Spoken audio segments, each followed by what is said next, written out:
Show. All right, we're going Let's really live. do it. Let's tweet the Let's link really, out. Let's let's really do it, guys. let's tweet this link out. Did I have a typo in my own headline? I did. It says Basch in the brain. All right, we're live. Let's tweet this We're out. live. Let's Bash really in the do it. brain live Monday morning.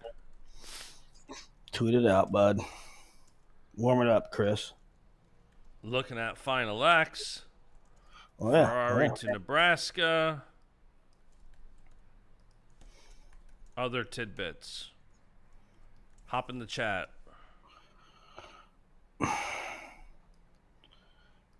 Where's the linky link? The linky link. The linky link. If I click it, I just get to live on Twitter. Where's the linky link? I'll just go to YouTube. I just tweeted it.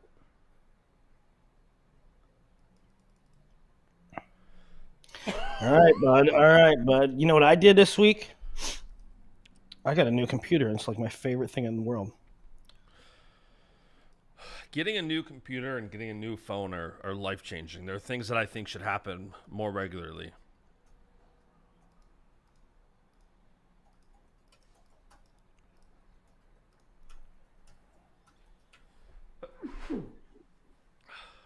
God bless you. God bless you. What are you dealing with, bud? Got a little I either have bad allergies or a cold or something. Hey, let's roll, buddy. Big week. We had a fun week. How about how much fun I had at UFC? It was amazing. Tell me about it. I stayed at the so I went with the Real American Freestyle team mostly. Izzy and the brass at Real American Freestyle, which are also the people from Hulk Hogan's company. They were in our suite at NCAAs too, but just I stayed at the the hotel that the UFC people are in, and I mean every fighter was there. Every fighter on that card, and then some were at the hotel. It was pretty cool. I had dinner with Juliana Pena, and Amanda Nunes is at the table down here. It was pretty nuts. But pretty good seats for the fight themselves, and I don't know. It was really good networking and learning a little bit more about RAF and the people that are there. I had dinner and sat next to at the fights with Brandon Wimbush. You also said you had a Beau Nickal epiphany. Yeah, Beau Nickal epiphany. So there was so much hate around Beau when he lost. I told you he's not what he would. He's a fraud. I took issue with the term fraud. And on this card, Patchy Mix was considered to be this mega prospect, and he's on the main card, and he doesn't have any wins, right? And he got all this pub. They put him on their main card, fresh, unranked, and it was not a great performance. He lost. He came in as a favorite. A betting favorite, and all this hype. And he goes out there and he not only lost decisively, but I mean, he didn't land a significant strike. I kind of felt bad for him because he didn't fight bad. He was just completely was just ineffective. And I don't know. It's like, yeah, fighting's tough. This is the first time on the card, right? And Patchy Mix probably didn't take as much hate. I mean, he got clowned on a little bit in on social media, but not like the vehement vitriol that was directed at Beau. And again, even I understand why there's hate to Beau, but because Beau puts out some stuff, and says some stuff, but even like Sean O'Malley, you compare like Sean O'Malley in that dynamic is Sean O'Malley's been at the top, right? He's had the belt. He's amazing. He gets knockouts. And it's like he loses twice. He loses back-to-back to the champ. And it's like you see this vitriol like, he's washed. What's he going to do next? He ain't nothing. I saw a tweet like, can we admit now that O'Malley was one of the worst champs of all time? It's like, I don't know. In MMA, if you ain't first or last, just the amount of hate, and so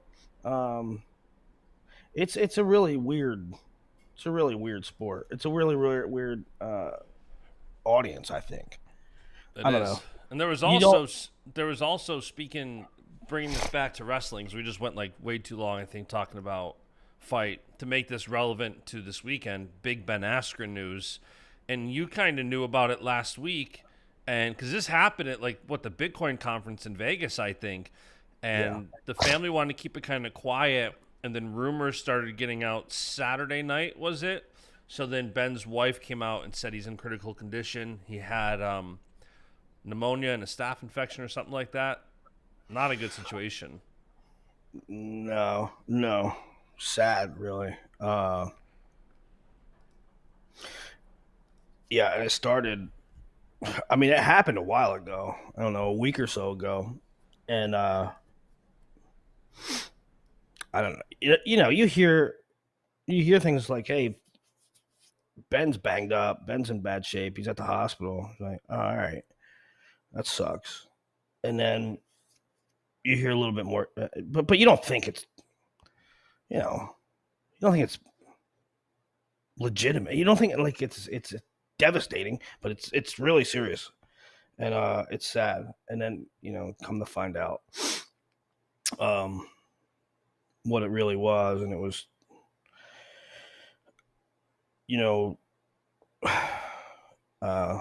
difficult because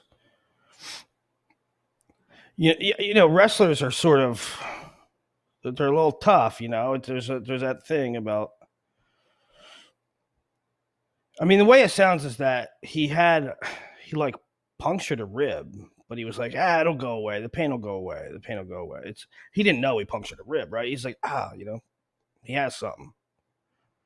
I won't worry about it. It'll go away. But then it festered and it turned into an infection. And, you can see by Amy's tweet that, or Amy's post, that he's not responding, and he wasn't responding a week ago, and so for it to be that long, to be not unresponsive, it's really significant. So I'm praying, hoping for the best, and they had asked early on, like, to keep it quiet, like just keep it private, and I was surprised it stayed as private. I was surprised it stayed quiet as long as it did. But and it kind of, I get what Tom Ryan was trying to do. He tweeted out that he's praying for Ben Askren and his family, and he later clarified, because I get it, like, you want to encourage people to pray, but he also didn't really kind of say what was going on, so it led to a lot of speculation, and it led to a lot of rumors. And Ben's wife told Tom it was okay to tweet that, it looks like. But once those rumors got out, that's kind of when Amy was like, hey, this is what's going on. There were some crazy rumors. There was rumors he died in a car accident. It's crazy how fast that guy, why would that, don't take, what's his name, Wrestling Trump? No, there was a number of people that I saw saying the same thing. I don't know if that account initiated that. Oh, really? There was a number of people I saw saying that. No, I don't know. I mean, there's been a few occasions like when Sammy Sasso got shot. There's been a few occasions in wrestling where I tweeted something kind of vague, but Carter Young's mother got in an accident, right? Sammy Sasso got shot. On a couple occasions, there's probably a handful of others where I said, prayers for Sammy Sasso or keep Carter Young in your thoughts or something like that, vague. But like,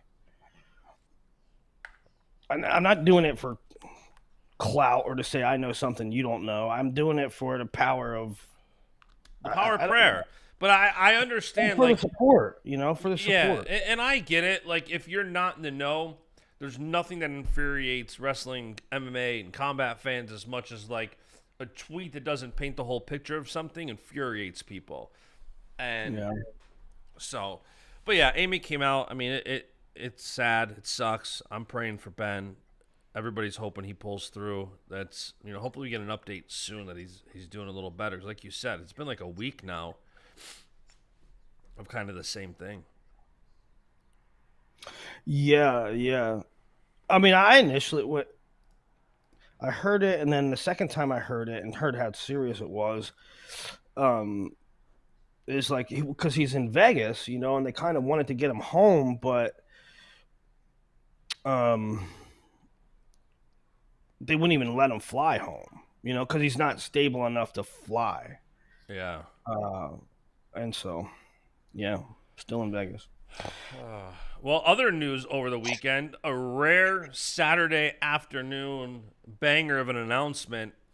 AJ Ferrari to Nebraska.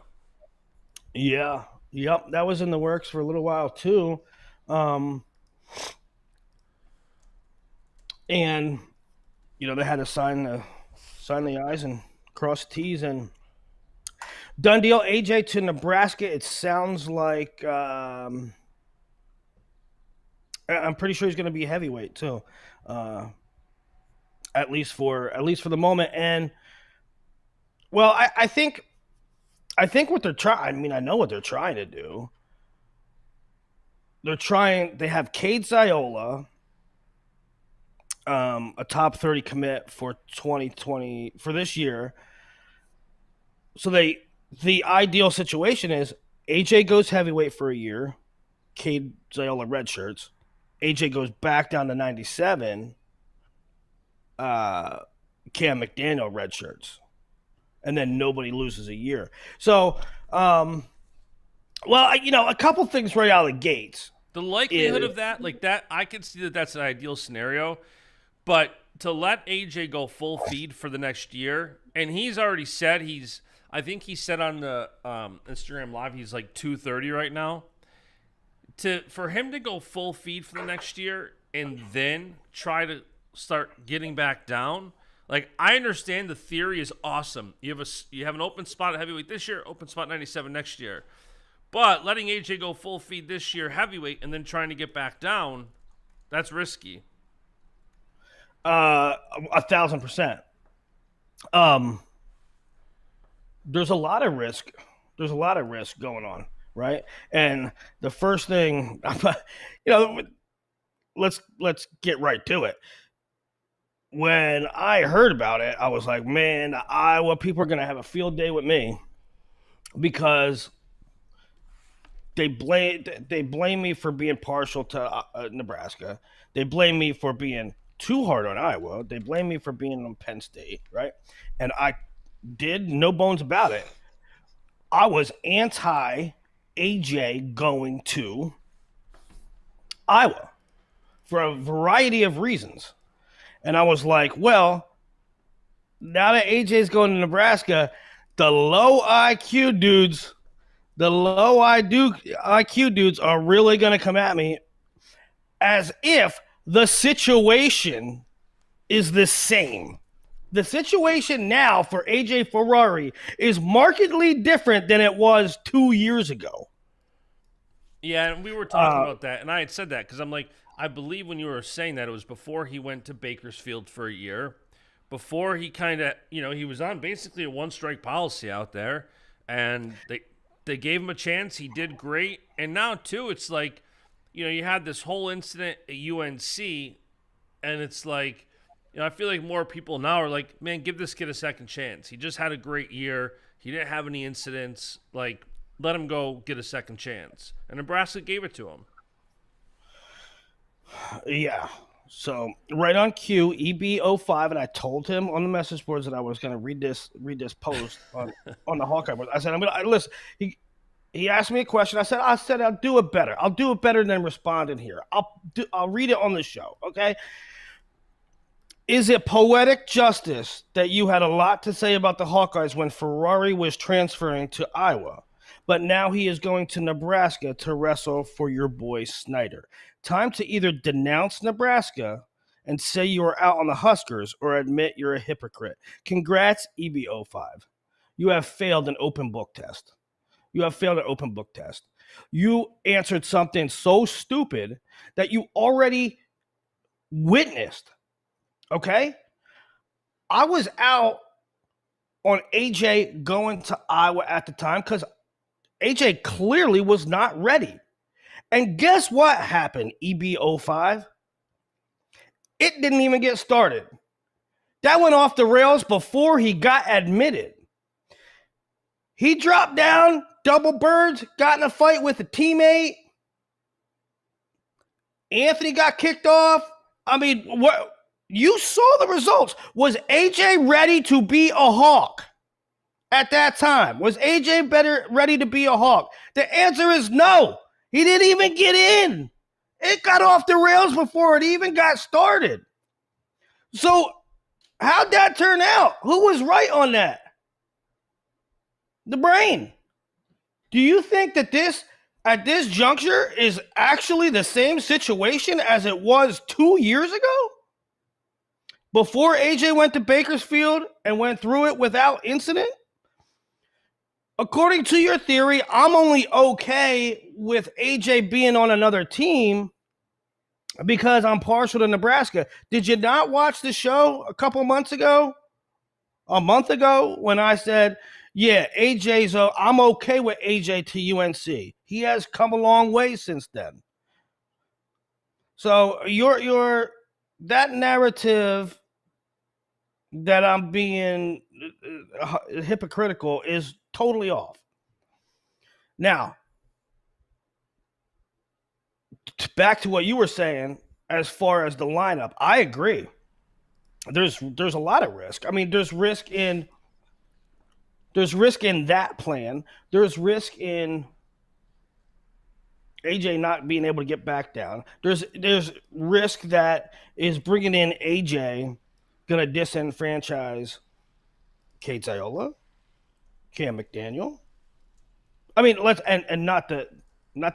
not even mention the very obvious of, can AJ keep his nose clean? Does it disenfranchise the same topics when you bring in Ja'Cory Teamer and pay him perhaps, or Stephen Buchanan and pay him perhaps more than, let's say, I don't know, Drake Ayala or an existing AA, right? A Ben Keeter. Well, Ben wasn't an AA at the time. But you get my point. You bring in guys on money that are getting more than guys that have done it for the Huskers for a couple years. There's risk there. There's risk that they just simply don't like AJ as a teammate or whatever the case may be. There's a lot of risk. However, I think Nebraska did it the right way in a couple of ways. And number one is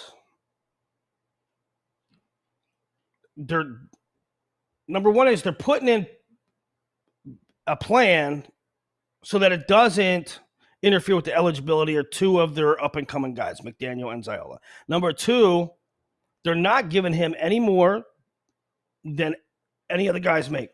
So it shouldn't be, it's not a case where they're bringing him in as a mercenary and he's making more than guys that have already been there for a long time. He's not getting more than Hardy and Antrell.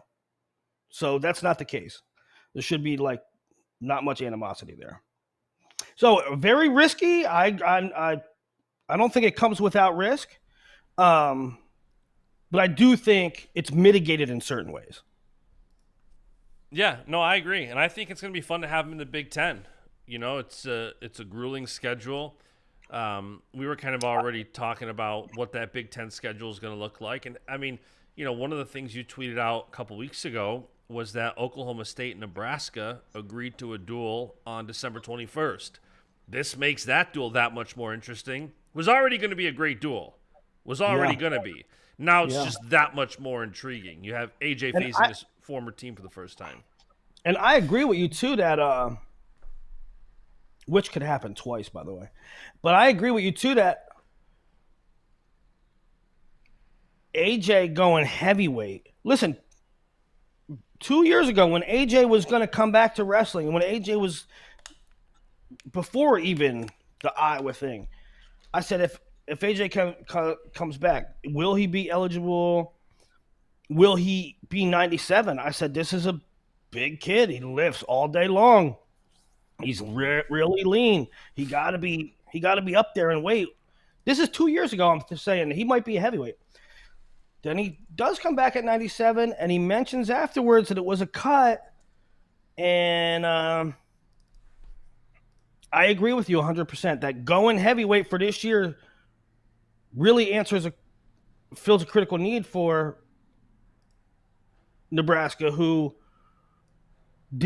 qualified but didn't score any points at heavyweight. Mm-hmm. But I agree. Putting him on full feed and then cutting him down to 97, color me skeptical that will happen, can happen. And I know that the plan was for him not to compete in freestyle this year. He had I believe it was a meniscus injury with a small surgery during the season. That's why he didn't compete as much. So he's still kind of recovering, getting 100%. He wanted to get settled in at a new school, so he wasn't going to compete freestyle this year. But I know he wants to next year.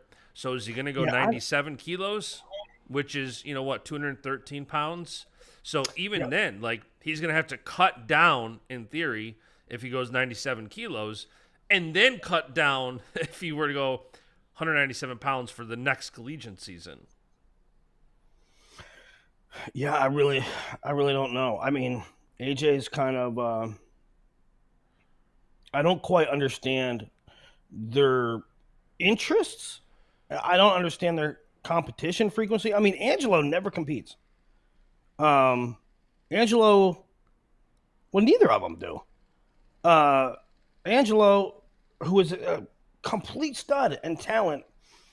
I mean, he wrestled at Ironman, and who's number one? I mean, he wrestled in 12 matches his last 2 years in high school. Didn't wrestle a freestyle bout. AJ was out all that time. You would think that AJ being out from NCAAs all that time could have really lit it up freestyle-wise. As far as when I say light it up, I mean frequency of participation. Neither one of them did anything. Neither one of them has wrestled a freestyle match in 3 years. That's crazy. So I don't know. Maybe they don't like it. I don't know. I mean, AJ, this is a guy who won a national title, pretty much destroyed his ankle in the process, and then went to U.S. Olympic trials 2 weeks later and competed. But yet after that point in time, has not wrestled a freestyle match since. I can't figure it out. I can't figure out why Angelo, it's one thing that you live in Texas, your in-season schedule isn't very robust because you're not going to get a lot of competition in season in Texas. Well, why don't you hit Vegas? Why don't you hit Fargo? Why don't you hit Super 32? So, I guess they have their own philosophy on frequency of competition, what their interests are. So, I don't know. How do you think if it does, will it affect national duels seeds? Well, that's a great question, and I even, I'm flipping around at TV last night, and I'm watching OKC in the NBA Finals, and reminded me of when a couple weeks ago when David was on TV at the Thunder game, and then I started thinking about national duels, and I text David. I'm like, hey, how do you think? What are you thinking on seeds? Just shooting a breeze with them. And 5 minutes before we went live, David called me. So he texted me too, but I didn't even get to read the whole thing. But yeah, I think AJ sort of reinforces that maybe Nebraska should be number one. If I don't know exactly what metric they're gonna have us look at. They're selected based on last year's results, last year's returning team points. But are we going to see them on projected lineup, projected roster? And I think Nebraska could be number one in both metrics. Who placed highest last year? Nebraska placed higher than anybody in the field at national duels. Who has the most returning team points? Nebraska, out of anybody in the field. Projected lineup duel wise, I think there's an argument for Nebraska at one. I'm not saying they'll win. I'm saying there's an argument for it. If you look at comparing lineups, which a lot of people have already, between Iowa and Nebraska, it's real nip and tuck. It's very nip and tuck. I was favored at probably 4, and Nebraska's favored at probably 3 or 4, with a couple toss-ups in there. So it's real narrow. Do you even take into consideration when doing seeds that Ben Keeter's likely not going to be available? I don't know. So, but it is a fascinating thing, and the backdrop to that is whoever is not seeded first is going to have to go through 2 really marquee duels: Iowa, Nebraska, Okie State. I mean, there's a couple others in there too, but the 2-3 is big. Yeah, it's going to be fun for sure. It's going to be. Do you know when the seeds are going to be announced? No, I think they did a good job not doing the seeds yet. I think that's the right path. I mean, I think you have to get together and create the field sometime in spring so that logistically teams can put their schedule through their AD, get travel approved, get things booked, make plans, make arrangements, right? You have to get the field set. But the seeds probably, they can and should wait till the fall. I mean, who knows? Somebody could get injured. There could be last-second movement. Like AJ, if they would have did the seeds already, who knows what would have happened? And AJ is obviously a very big addition, and this won't be a one-off. You'll see stuff like this in future years where a big piece gets added in May, June. Yeah. Hey, you got to do, speaking of May, June, you got to do Crystal Ball soon. Yeah. That's really exciting. A lot of movement. I mean, this is the Nebraska AJ to Nebraska, or AJ moving to anywhere, is 15 to 20 points, right? That's a huge swing for anybody. And there's a couple other transfers coming along too. Not that it matters so much in Crystal Ball, but Jesse Vasquez and Kirk McHenry are going to go to Cal Baptist, which is pretty interesting. That was the golden nugget I didn't see coming. You shared that. Yeah, we talked last show. I think TJ Stewart's still kind of out there as a potential chip for somebody. But not a whole heck of a lot left in the portal, right? So, but Kirk McHenry and Jesse Vasquez, certainly very interesting names. For sure. Uh, we got some drama at Penn State.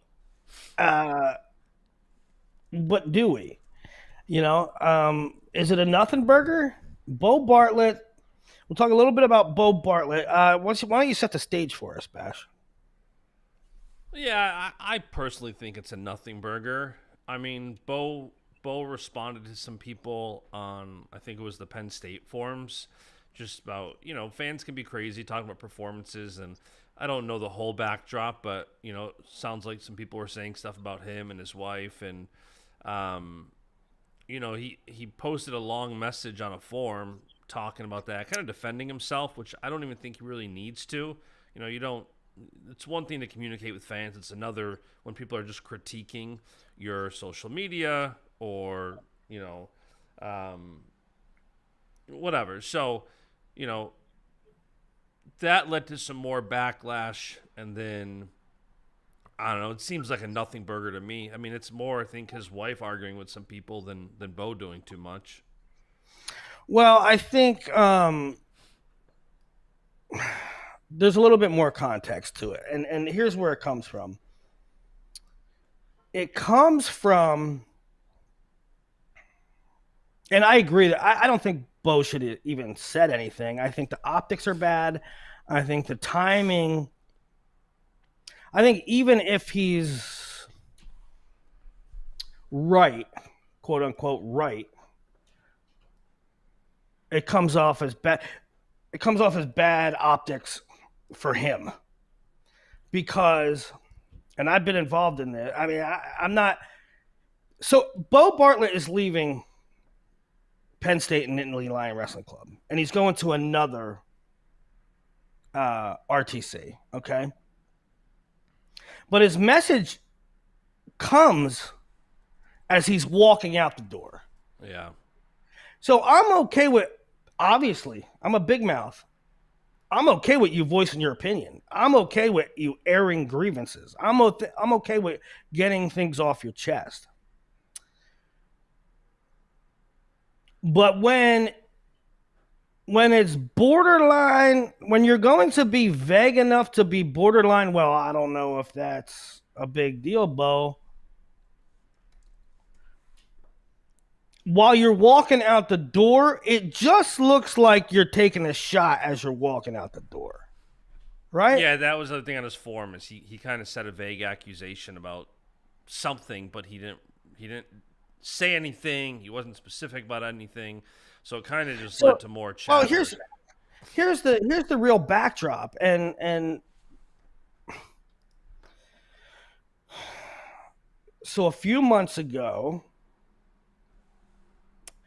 Beau's wife made some reference on social media that she didn't like Carter Starachi. And then Dake beat Starachi, and she tweets something to the effect of, "It's nice to see the good guy win." And some Penn State fans took exception to that. And so number one, it was very obvious that at the very least, she didn't like Carter Starachi, okay? Number one. And some of the Penn State fans took exception to it, and some of the Penn State fans commented on it.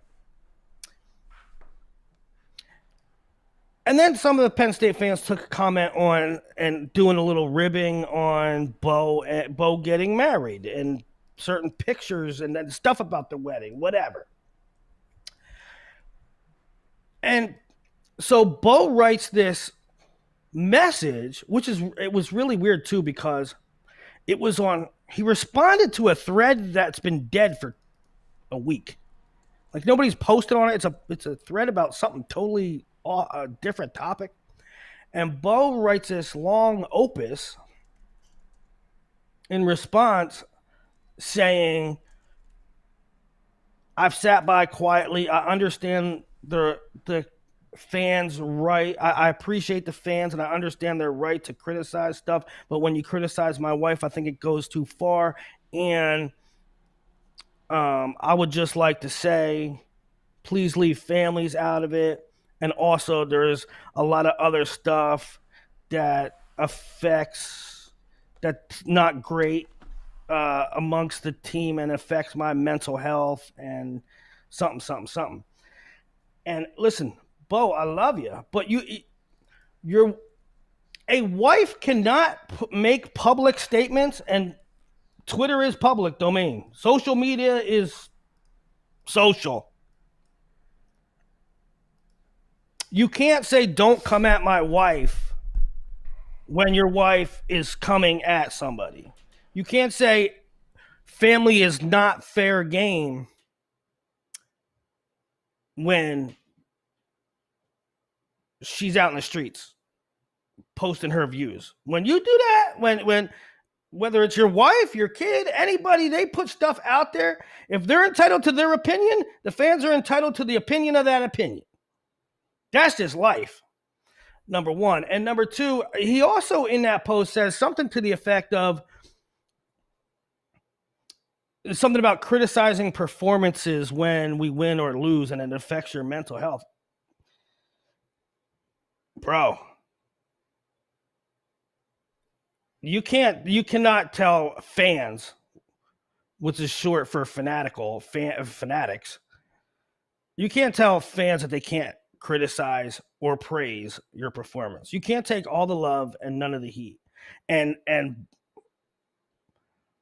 what criticism? I mean, if anything, you get 1,000 pats on the back and one barb. I don't know. That just came off as like, I don't know. I just, what are you looking for? What are you looking for? It's not going to be. Fellers I don't see wrong all in the this chat. vitriol. I don't see all this vitriol. Like, what are you complaining about? I don't know what you're complaining about. Fellers is not wrong in the chat. He said half the D1 coaches' wives do the same thing. Half the D1, yeah, and they get mocked for it, and they get criticized for it. I don't know. I mean, you put your stuff out there. Your wife puts something out there. Your girlfriend puts something out there. Now it's public domain. Now it's fair game. You don't want your wife to be involved. You don't want your son to be involved. You don't want your dad to be involved. Tell him not to be involved. Yeah, no, I agree. I 100% agree with that. Yeah, I don't get. I feel like it's a nothing burger. I feel like it's a bad look for Beau. Listen, there might be some meat on that bone. I don't know.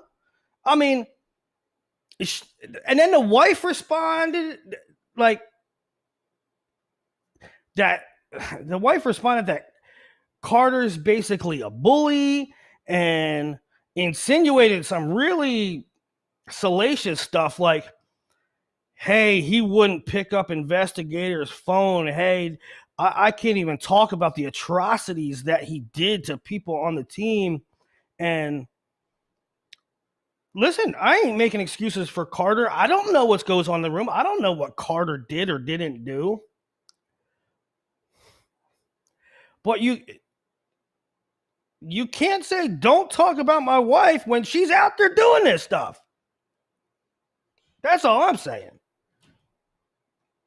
Yeah, you're not wrong. Investigation. I mean, that's the one thing I like laugh at. It's like he wouldn't answer the investigator's phone. Well, he wouldn't answer the investigator's phone. Well, I guess that's a wrap then. What did the investigator? Well, we're going to investigate this. He didn't answer. Just drop the case then.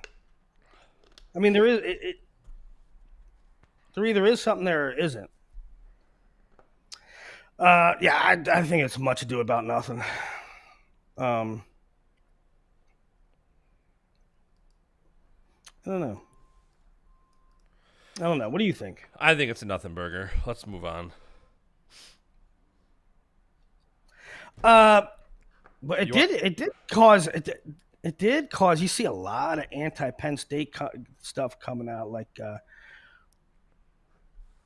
well, what's going on at State College? There's this going on and that going on, and Aaron Brooks hasn't wrestled, and Braden Davis, and this and that. I don't know. Slow news cycle, I guess. That's what happens after we have a month and a half. You have the NCAA season. You have a month and a half of nonstop transfer portals, and it's quiet. People need something to talk about. But I'll give you something to talk about. It's Final X week. You're heading back to Newark, and this time I'm coming with you. Dude, 2 weeks in a row in Newark, New Jersey. Back to back. The UFC fights were there, and then now same week, same venue, Final X. Going to be a dandy, although we do not get 61 kilograms. It will be a fun show. Men's True Third. Cronin, Provo, Blaze, Hardy, Parker, Andonian, JQ's, Joey Blaze. So you got brothers on the card there. Parker, Kekais, and Starachi. And if the Blaze brother, the Perrys, how about that? Perrysburg could put 3 guys from the same high school on the world team, 3 different levels: cadet, junior, U23. That's pretty incredible. That is. 57 kilograms, Spencer Lee versus Luke Lilledahl. Are we making picks here? I feel like there's so many heavy favorites because between seeing some of these matches already, but we can give some commentary on each one. You know, I mean, like Spencer Lee, Luke Lilledahl. I think it's going to be fun. You got the reigning Olympic champ versus Luke Lilledahl, an up and coming stud. You know, Spencer's the obvious favorite here, but it's going to be interesting. I think what kind of match can Luke make it? Yeah. You know, part of me thinks that, like, Luke probably has gotten stronger and has experienced being in a college room working with older, stronger college guys, as opposed to, because remember, last time he wrestled him, he was a high schooler, and so the physicality and the reps you get in a college room with the hand fight and the heavy on the head stuff, I would assume, you know, should benefit Luke the year that he spent in the Penn State room, especially against a guy that's so strong as Spencer. That being said, it might not matter. Spencer's probably the strongest guy in the world at the weight, right? Yeah. But it should help. It should certainly help. Definitely. And he's training with Ono, who just beat Spencer a couple months ago. You know, so it should be interesting. Again, Spencer's the obvious pick, but I think Luke's gonna make it a fun match. Yep. So Spencer's the clear pick there. Vito and Jax at 61. We won't see that until. Did they say Fargo? Did they say Fargo? I think July 14th, maybe. Yeah. Well, July 14th. I think that's the beginning of Fargo. 65. Joey McKenna, Real Woods. I think this is a really interesting matchup. To me, Joey did not look his best at the U.S. Open, which makes me think this will be a really competitive match, but also might be a good thing for Joey, because when you can get the job. Did we lose Willie? He held his nose and we lost the stream. Let's see if we get him right back.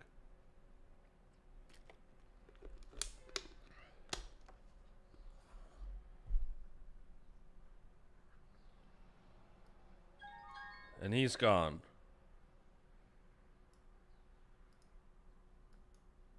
Why is this not?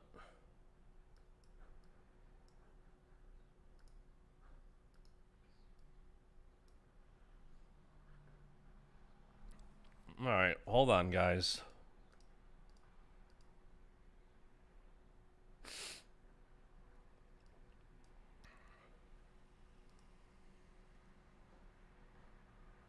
We'll get him right back. Let me see here what's going on. He just tried calling back in.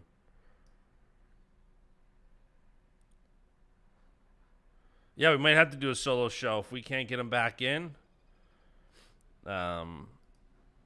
Let's try one more time. Let me tell him to rejoin. At least we got the YouTube stream still going. There he is. He's Where did back. I leave off? You went like this, and it cut out. No, I think that Real made very obvious. He looked much more comfortable and confident from the Open to the trials. Yeah. Yeah, no, for sure. This might be the match, I think, where there's the smallest favorite. I think you have some lopsided matches as far as favorites go. I think this might be one of the ones where if there were betting lines, this would be the closest one. Yeah. The interesting thing, like, Joey is so freestyle savvy. Joey's wrestling IQ is pretty dang high. And if it is close, if it is within the margins, I give Joey a little bit of an edge in that regard. If you're telling me it's going to be a close decision one way or the other, Joey manages to win these a lot on And just managing matches. And again, he's just he has more freestyle reps than Real. And Real has done awesome this year in the first period. And then he's had some tight losses in the second period. So that plays into where one of McKenna's stronger points is. So if McKenna can, Real's kind of key to path to victory, whatever here, is going to be he's got to have a strong second period like he's been having the first period. Because his first period, he's been looking lights out. If he can do that in the second period too, he can win this. Agreed. Yanni and PJ Duke.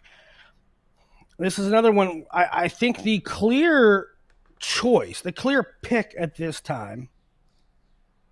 And you guys correct me if I'm wrong. Maybe I'm looking at it through the wrong lens. But I think the consensus pick will be Yanni. And that everybody thinks PJ will be a good fight for Yanni. But ultimately, PJ's still a little green. He's in high school. And ultimately, Yanni will come away as the winner. That's the way I think. That being said, do I see a scenario in which PJ Duke wins this? Can PJ Duke win? I believe he can. I believe he can. Am I going to pick it? No. I just, again, with the savviness, with the reps, I'm going to go Yanni still.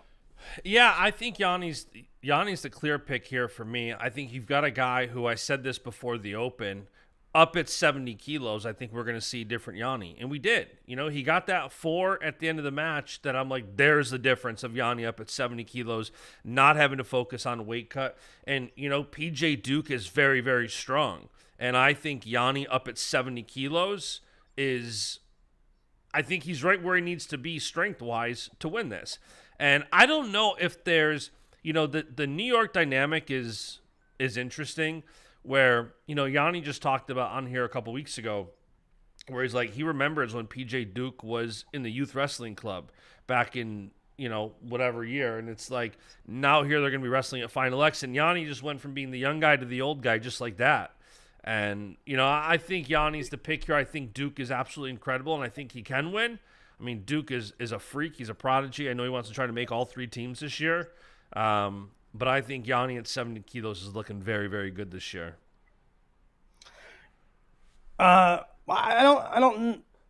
think that Yanni at 70 is very exciting. I didn't think we got enough of a glimpse of it I don't think there's enough data on it just to go from the U.S. Open. But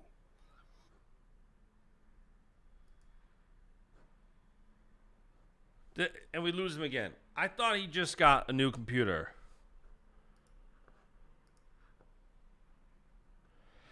Oh, Willie. Willie just said he bought a new computer. It's the happiest he's been. And now his stream kicked out again. And he's back. Let's look through Yanni at the brackets while we... Because I disagree that we don't have enough data. I mean, he just wrestled, what, 1, 2, 3, 4, 5 matches, and he looked great in all of them. We'll get the brain back in a second. If not, we're just going to get Fellers back. Or we'll get Fellers on the call. Keith, that's the problem. Every time Fellers calls in, he's in the tree stand. He's fishing in his John boat. He's on the dock. He's catching bass. He's in his side-by-side. His life is like a country song.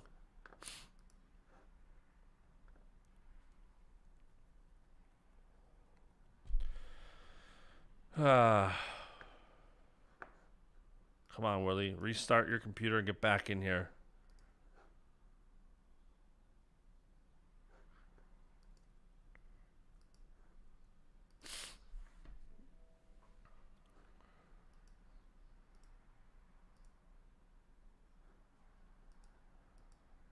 Where'd he go? Willie, we miss you so.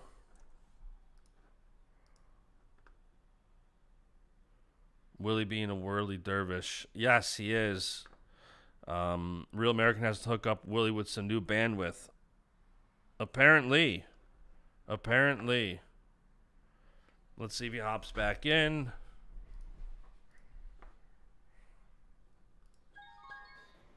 And he's back.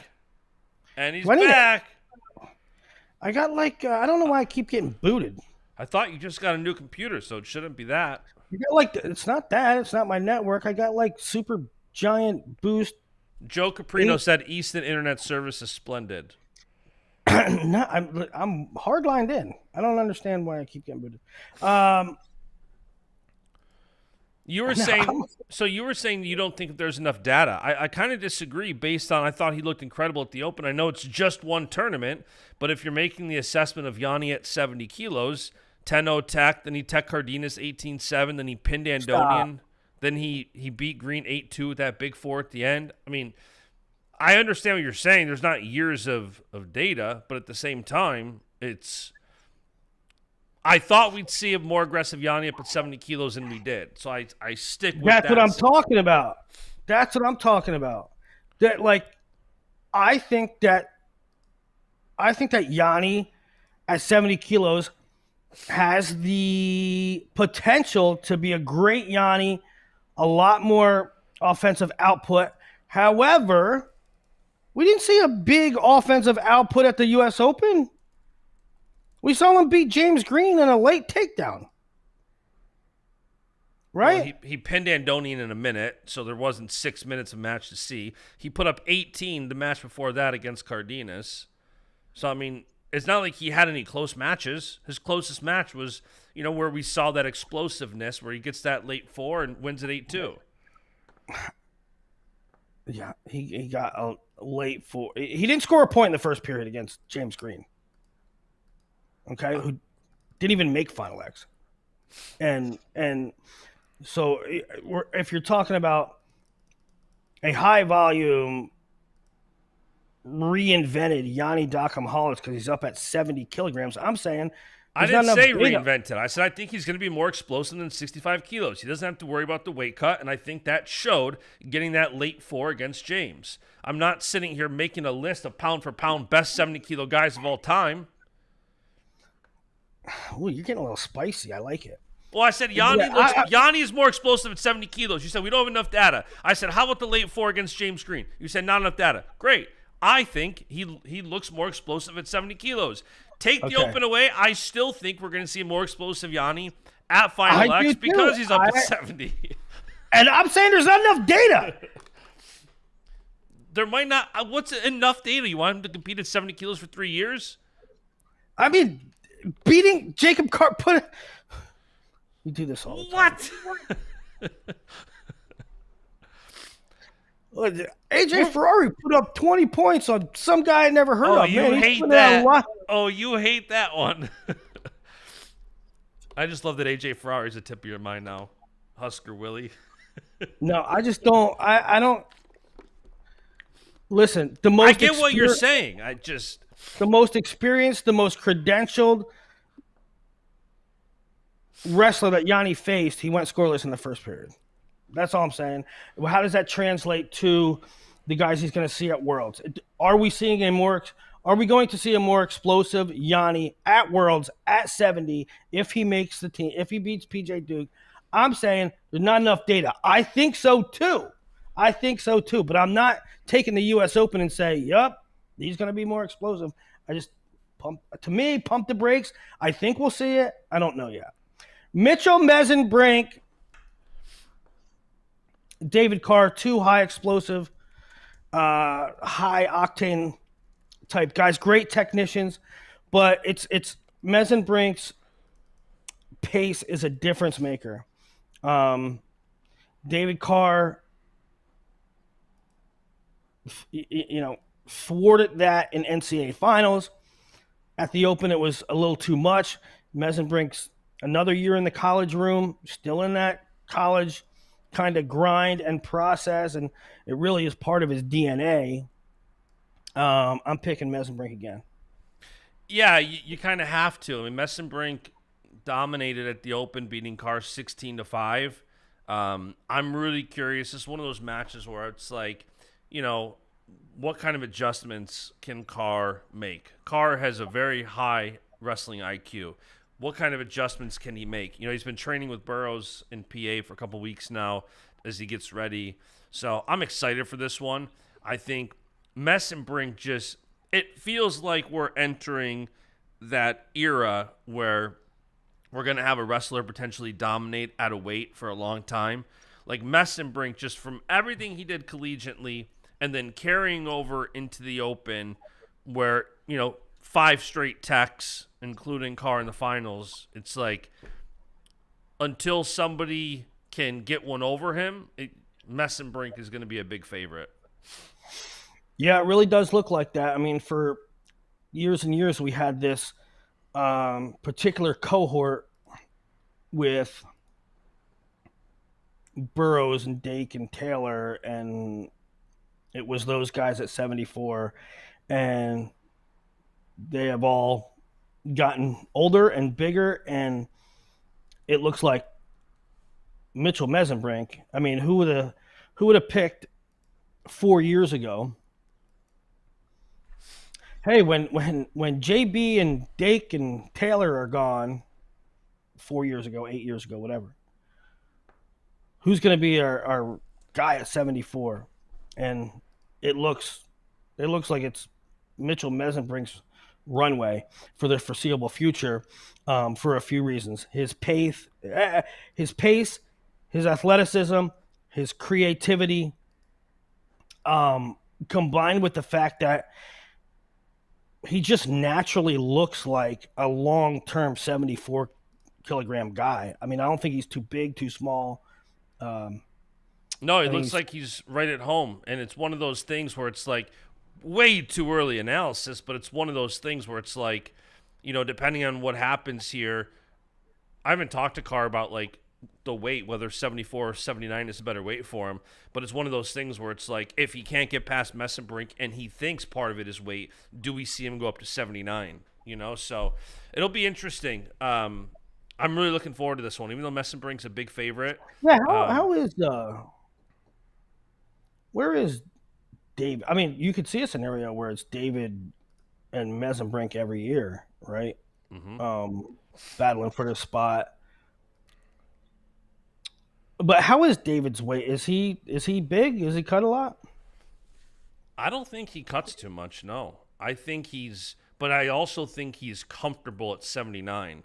So I think, 74 was obvious. He went right from the Olympics to 2025, just keeping right up 74. And what about Keegan? By the way, the other thing here too is like, I don't think Keegan has said if he's going to go 74 or 79. But the other interesting thing is about even going up, like Levi looks like such a hoss up at 79. So it's not like, I think Levi takes out Wick up at 79.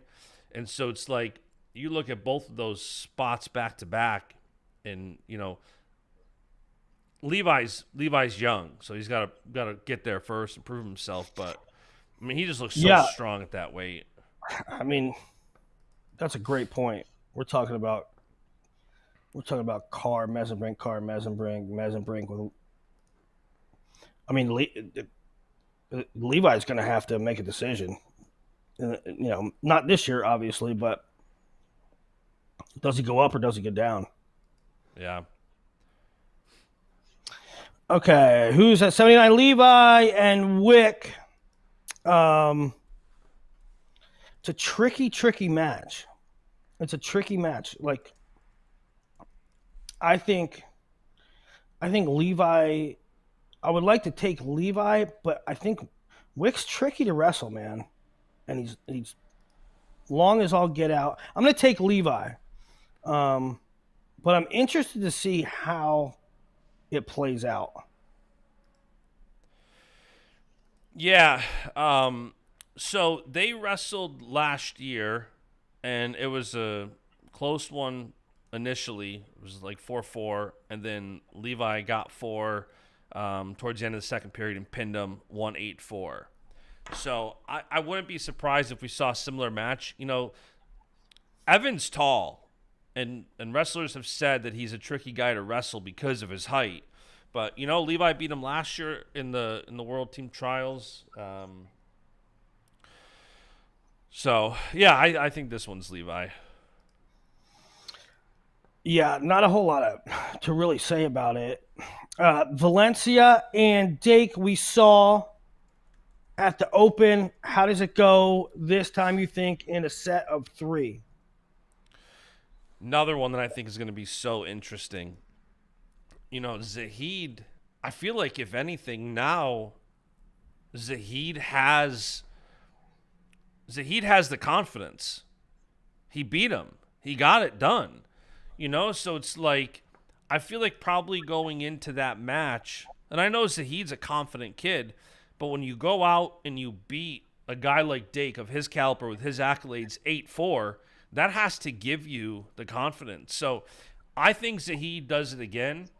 I think this might be another one of the betting ones that I could see going either way, because Dake is an all-time great, and you also have Zahid, who already beat him 8-4, and I feel like, I had thought that Zahid could get this done with Zahid coming down from 92 kilos versus Dake coming all the way up to 74. I had said that I think that logic favors Zahid a bit. So now that we saw that play out and Zahid won, I think Zahid can do it again. I do think Dake will make adjustments though, and I think it'll be good.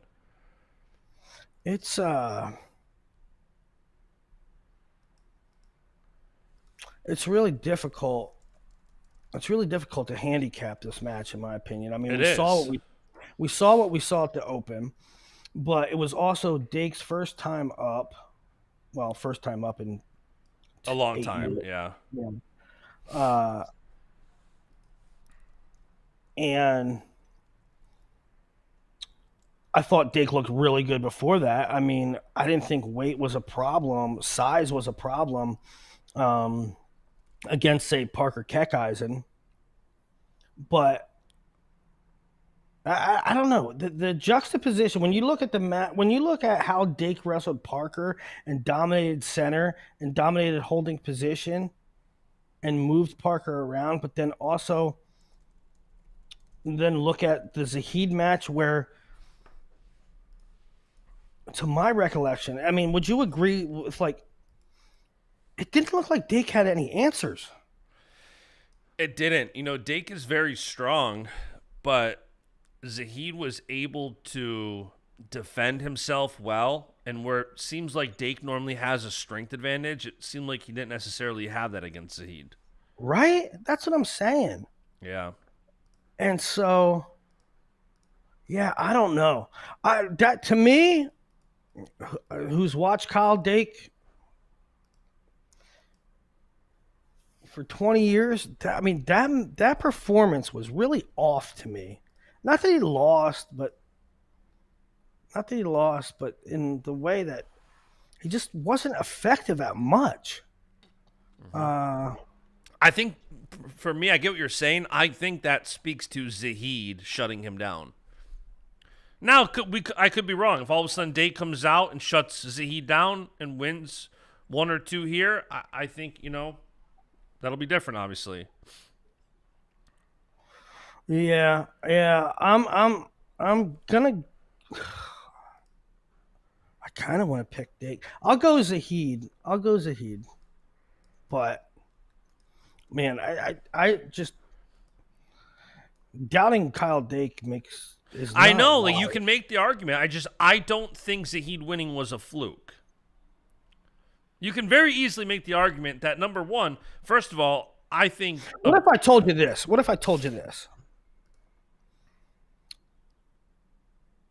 Dake somehow manages to like squeak out a win in match 1 or match 2, and it goes to a third. Who are you taking in Dake? That's where I was. Right. That's where I was just. That's going, what I'm talking about. I think a best of 3 series favors Dake. I do. If Dake can manage to like squeak one out, but if Zahid wins the first one and has that momentum going into the second match, knowing he's just got to go 6 more minutes versus Dake knowing he's got to go 12, that first match is going to be very important. You know what I think's important? I mean, this might sound really stupid because I guess this could be a duh. The last minute and a half of match 2. I mean, if Zahid starts feeling it in his lungs, then we might have something brewing. But Zahid did do good. He got a takedown with what, like 30 seconds left? Like, he didn't fade in that match at the Open, which, again, didn't it almost look like I got to go back and watch it maybe. It almost looked like Dake had nothing left, which is weird. Yeah. All right, everybody in the chat are just like Team Trent Hidley. Trent Hidley versus Josh Barr. Hidley winning the Open. Barr winning the Challenge Trials. Have we seen it before? No. We've not seen it before. And I guess at this point, both of them are like full-size 92s, right? So there's nothing to really talk about size-wise like there was the previous match. Man, this is one of the most unknown matches. 100%. I could honestly see either guy winning this, and I think whoever wins this match is a very strong, bullish case of medaling at Worlds. I think Trent, I've been saying it for a couple of years, I feel like he's right there. His pace is incredible. He's very strong. He does not stop going, and he looks better than he ever has. And I also think the same can be said about Barr. Barr continues to impress, and if Barr can knock off Trent Hidley in a best of 3, I think Barr is a threat at the World Championships. And similarly, I've said I think he's been right there. This might be one of the funnest matchups. Yeah. With the most intrigue. The chat is certainly Team Trent. I'm on the fence with this. I don't know who I'm taking. I abstain. I'm going to abstain on this one. That's what I'm doing. I'm abstaining. I'm not abstaining. I'm taking Trent Hidley. I like Trent. Trent's a great kid. If he wins, I'm happy for him. But I got to go with my guy Barr. I feel like I pick against Josh all the time, even though like he's like my favorite. When will you start believing in Josh Barr, Willie? Well, Tanner Huffman in the chat is kind of like Willie. If Barr wins, he's way better at this point than I thought. That's. That's I mean, I guess what I keep asking is for Josh to keep proving himself. And I don't know, maybe it's not going to sink in with me until he does it every time. I don't know. yeah. I kind of another thing. I mean, I'm trying to analyze my own analysis. Is I don't know. I keep thinking of Josh Bart as a young pup, right? It's hard for me. It was hard for me to see Josh at the top in the mix of the top 97s when I consider him just a young pup, right? He was a freshman 97. It's hard for me to see how the matchup goes against a graduated full man Trent Hidley with the power he has in his hips and his shoulders. Hey, you know who one of Bar's training partners is? Who? Aaron Brooks. You know who Aaron Brooks beat a couple times in the NCAA finals? Yeah. Trent Hidley. Yeah. So there's some experience in that room of this is how you beat Trent Hidley. Hey, I think we're gonna get Aaron Brooks at the first card on Real American Freestyle. So, and I hope so because it'll be good to see him back. Yes, sir. 97, Kyle Snyder, Hayden Zilmer. Love Hayden Zilmer, but and he is much better. He is much better than people give him credit for. Been at the top of the pecking order, 2 weights now for a while, and made the world team at heavyweight, and took 5th. Didn't just make the world team. Yeah. He wrestled well. But you got to go with the perennial medal threat in Kyle Snyder here at 97, and I'm sure you agree, right? Yeah, no, I think this is Snyder in 2, but I am interested to see Zilmer how he stacks up. You know, this was he's jacked, a jacked heavyweight coming down to 97 kilos. I think will be interesting, but ultimately I do think it's Snyder who wins in 2.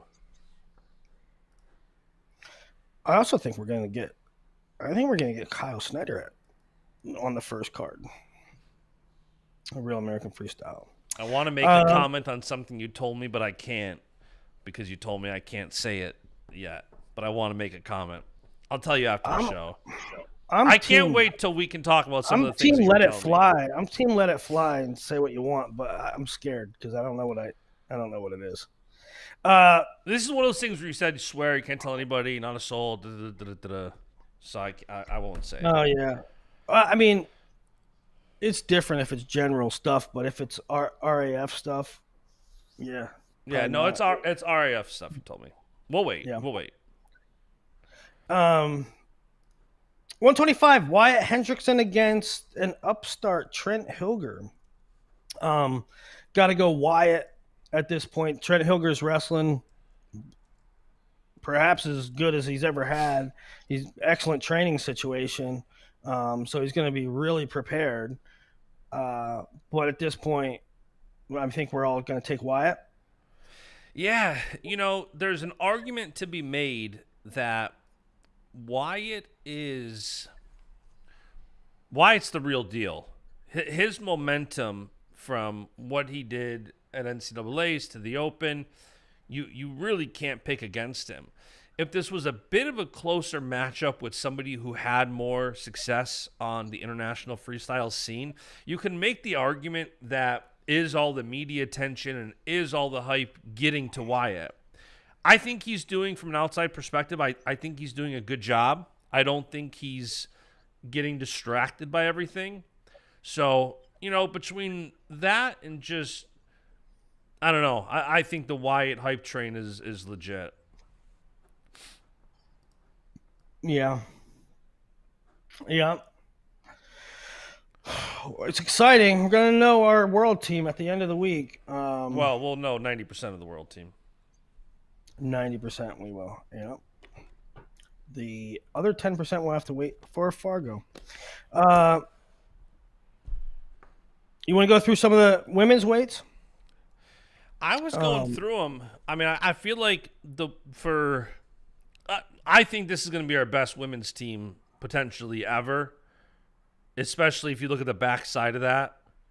I don't know some of the up and comers. I know Audrey. I think she's incredible. I think she's going to beat Golston. I'll take Audrey too.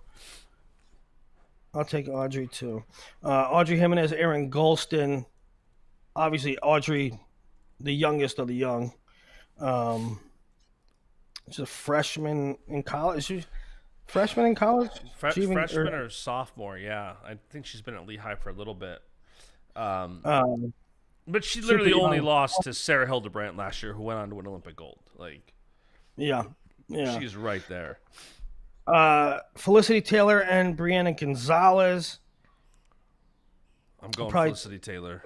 I go Felicity as well. Christelle Rodriguez against Everest Leidecker. Leidecker is young as hell too. She is. Leidecker might be going into college. Yeah, she's young. She really, really impressed me at the Open. She looked really good. Helen versus Amanda Martinez. I think we'll all take Helen there. Is it time? Is it past time that we start wondering if Helen's tools start diminishing with age? I don't think so. I was thinking about that, but it's like I kind of look at Helen like I do Burroughs. I'm going to expect a gold medal performance every tournament they wrestle in. And if they don't, I'll chalk it up to that. But Helen's also, if you look back, she's also had a lot of time off. Concussions and injuries, where it's not like she's been going this whole time and putting all that extra wear and tear on her body. Like, she's had time off here and there. So, at 33, I think she's still got it. I think she's going to make another world team this year. I do too. 59, Abigail Nettie against Jakara Winchester. Interesting matchup with Jakara up in weight so much. Nettie winning the Open. I don't know. Jakara. I'm going to go Nettie here. I'm going Jakara. I just don't know if she's big enough. Maybe though. If Jakara's big enough, I think she's certainly more athletic and dynamic than Nettie. But I think it's a size thing. Yeah, I can see this is a very interesting matchup to me. Kayla Miracle against a doggo. I'm going. I think this is an interesting matchup too. Actually, it is. I'm gonna go with the vet. Kayla. It's hard to pick against Kayla. Who, by the way, I thought, man, it was sort of heartbreaking. She wrestled so great at the Olympics, especially that frontside loss. Who the hell the frontside loss was? A monster. I'm forgetting now, but she damn near did the thing. Was it against? I'm drawing a blank too. Was it against Mongolia? Tiny Bekoff? It was against somebody just a monster, like one of the favorites, and she almost did it. And I thought it wasn't flukish either. I thought she damn near. I thought she looked incredible. So give me Kayla still. 65, Macy Kilty and Drury. It's Kilty all day for me. I think 68's the same way. Kennedy Blades against Brooklyn Hayes. Kennedy Blades just one of the best in the world for sure. Are you okay with Kilty and Blades? Yeah, I think the back half of this lineup is nasty. Kilty, Blades, Elor, Welker. I think that's who's going to win, and I believe this will be the first time that we have that Blades, Elor, Welker, Murderers Filthy. Row, which is just filthy. Absurd. Just absurd. Filthy. That's why I said this could be the best women's team we've ever put out. When you not only look at those three, but I think Miracle and Kilty, they've proven themselves. If Jakara, who's a world medalist, you got Helen, who's the all-time GOAT. You got the up-and-comers like Audrey. This squad is just loaded. Yeah, it is an excellent world team with the back half just shutting it down. Tons 100%. Of talent there. What's your Keith Gothard favorite wrestler, male or female? Kennedy Blades. I love it. I love Kennedy Blades. She's awesome, and she is such a great kid. Great kid. Kennedy Blades taught me something new at NCAA's in regards to tech that I did not just think of. What? We're sitting in the booth, and, if there's let's say you're in a mat that's opposite side of the arena, you can't see it, let's say, that well. She took her iPhone and zoomed all the way in to take a picture and just watched the match through the camera. Because the lens on these new iPhones is absurd. So she sits there, and I'm like, I never thought about that. I mean, she was doing that a bunch. Yeah. I mean, you got a 25x zoom. And so she would zoom in on, I'm like, that's fascinating. I never thought to do that, to just basically have binoculars built into your iPhone. Yeah. Jason Bryant, Ryan Cook, Edinburgh women's coach. Yeah.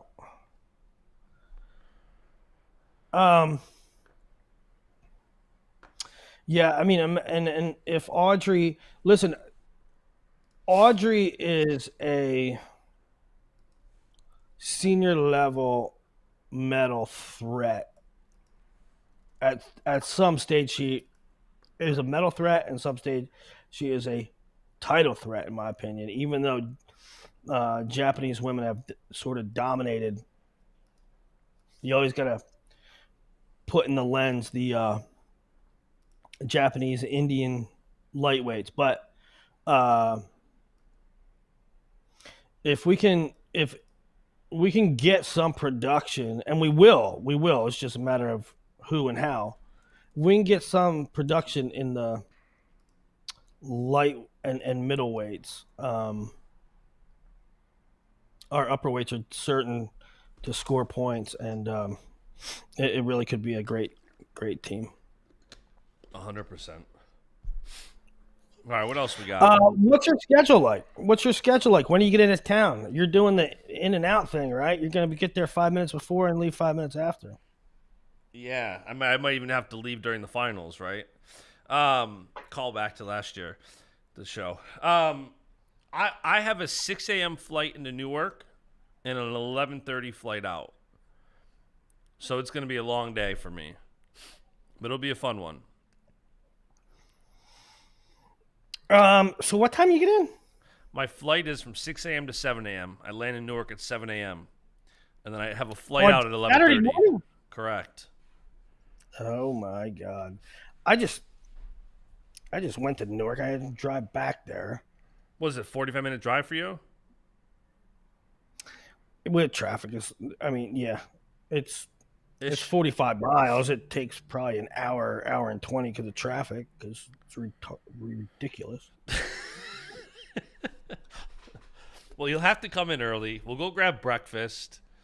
We'll make a day out of it. Maybe we'll go live from a breakfast shop. Live from breakfast in Newark. And then I think true third matches are like 12:30.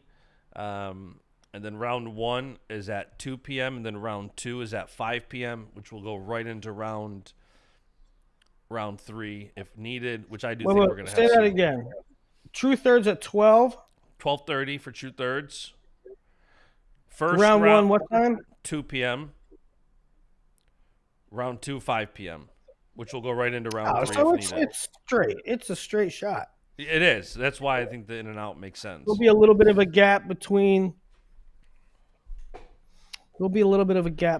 true thirds and the first round, but so what? But I also don't think there's going to be a big gap from, depending on how many mats they run, but I don't think there's going to be a huge gap from the first to second round. Right. That's the key. Because you got 20 matches, but if you do it on 2 mats, it's going to go pretty quick. 2 mats. Yeah, that's right. Because last time they had Greco and they had 3. Correct. So I'm assuming 2 mats. They could honestly do 1 mat and be fine, especially for true third matches. Line those up one at a time, the 5 of them, We need to find that out. We need to find out how many mats they're running. Well, I wonder. One mat on a stage. Let's do it now, real quick, because I can go to look at the tickets and look at the venue. What? Chat get you? I'm not looking at the chat. I'm trying to find a. Somebody said they thought I moved to Idaho, and then somebody said I moved back, and then somebody said, "Oh, they just have to go through the last couple of shows because we've definitely covered that." What are you hoping? You hoping it's 2 mats or 1 mat? I honestly wouldn't mind 1 mat in this scenario. I wouldn't either. It looks like we're getting 2 mats. So it's gonna go super quick. Yeah. Yeah. Oh, I guess how many women's True Thirds matches are there? I'm assuming there's some there too. So I guess they're doing. Let's pull it up for the people. Here it is. Here's the arena for the people. So you got pull it up for the people. So here it is for the people. 2 mats. 13F, 14F. So we got 2 floor sections, and then 12F and 15F. So how much are tickets on the floor? $314 on the floor. Is that right? Yep, not bad. Not bad for Newark. The other day, UFC at the hotel rooms were $440. And they were so. But the second night, Keith summarized a year of your life in 10 words. What do you say? Went to Idaho, attended a few concerts, divorced (parentheses 2x, comma free again). Accurate description. Jason Bryant wants to know: did Willie return the car he borrowed to drive to Idaho? Return the car? I bought a truck for my stepfather, and he drove it for like a year and a half, and then I said, "Hey, I'm taking that truck to Idaho," and then I took the truck to Idaho, and then I came back and gave him the keys, and now he drives it again. I don't drive ever. I don't drive. It's just pointless for me to have a car. I had a Mustang, and I never drove it. I had like -5 miles on it. It just sat in the garage. I missed this comment. Russell Matness said the old in and out. Ironically, that's the Bills Super Bowl strategy in the early 90s. Let's knock it off with the Bills slander. Let's knock it off. No Bills slander allowed. Good zinger. We're going to get the Army head coach here soon, and it's sort of been leaked that it's Troy Nickerson. But I believe he's supposed to go on FRL this morning, maybe? Yeah, right? Jordan Burroughs is going on at 11. Maybe a retirement announcement.